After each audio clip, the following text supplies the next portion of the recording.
숨어서 피는 꽃, 김병권. 우리 집 정원에는 지난 1년 동안 시들했다가 생기를 되찾은 수국 한 그루가 있다. 나는 꽃나무의 생리를 잘 몰라 별로 손질해주지는 못했지만 이 수국은 지난해 삭간 모양의 넙죽한 향나무 밑에서 호된 홍력을 치러 하마터면 죽을 뻔한 것을 아내의 정성스러운 손길로 옮겨 심어 가까스로 기사회생시킨 것이다. 그래서 그런지 올해는 꽤 싱싱하게 자랐는데도 다른 집의 풍성한 수국보다는 포기가 적고 나이는 그럭저럭 5년째로 접어든다. 다른 수국 같으면 벌써 꽃송이가 만발했을 때다. 그런데 요즘에 와서야 겨우 한 송이 피었는데 그 꽃의 빛깔은 바로 내가 좋아하는 연보랏빛이었고 그 크기는 제법 밥사발만 하였다. 그러나 이상하게도 겨우 한 송이 핀 꽃이 올바른 제 모습을 드러내지 못하고 그 무성한 잎새에 가려진 채 고개를 아래로 떨구고 있어 사람의 손이 잎새를 헤쳐주지 않고는 눈에 띄기조차 어려웠다. 옆에 있는 옥자마, 실비아, 채송화, 장미, 목단, 국화 등이 저마다 요염한 자태를 과시하고 있는 데 비해 혼자 외로이 외면하고 있는 모습은 매우 측은해 보였다. 그러나 다른 꽃들과 미색을 다투지 않고 홀로 잎새 속에 숨어서 피어있는 자태는 사뭇 고고하기까지 했다. 꽃나무도 감성이 있는 것일까?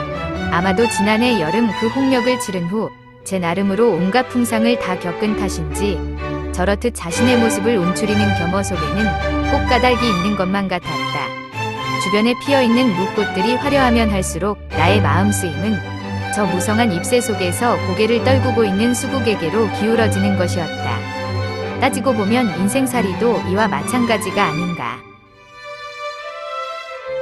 저마다 난체하려 들고 그 어떤 경우에도 자신의 얼굴을 내세우지 않고서는 견디지 못하는 씁쓸한 현대인의 경박한 생리를 생각하다가 문득 저 고개를 떨구고 있는 수국 앞에 와서는 겸허하게 자신을 둬야 하는 은자의 교훈을 느끼게 된다.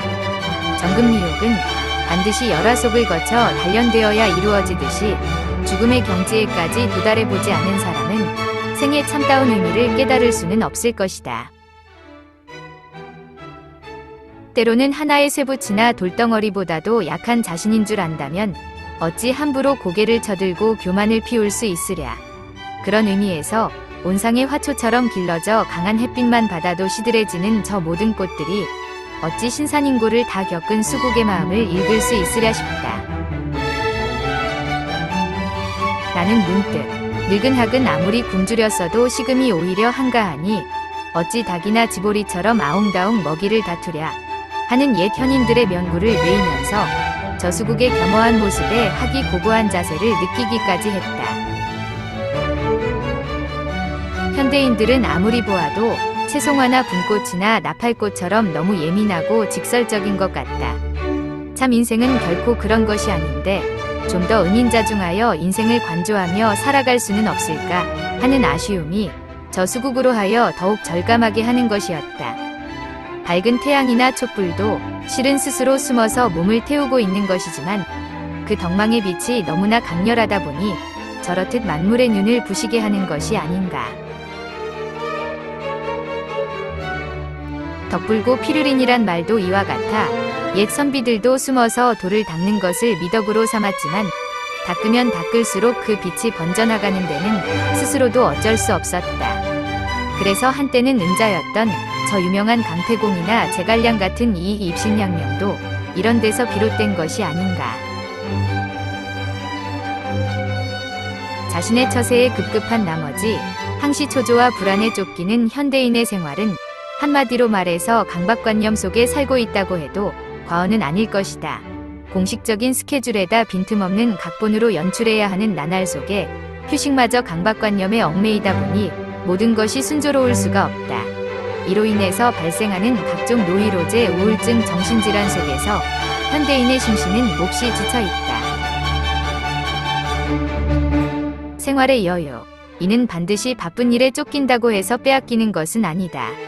동중정이란 말이 있듯이 마음의 여유를 지닌 사람은 저 시끄러운 광장의 한가운데서나 포화가 들끓는 전장마당에서도 오히려 한가한 마음을 가꿀 수 있다.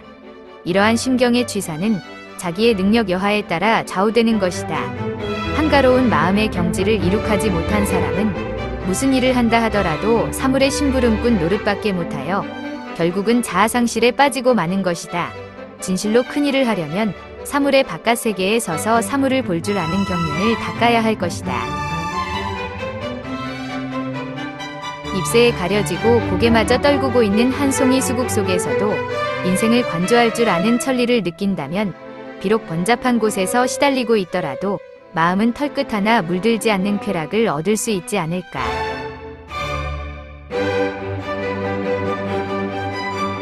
이해와 감사.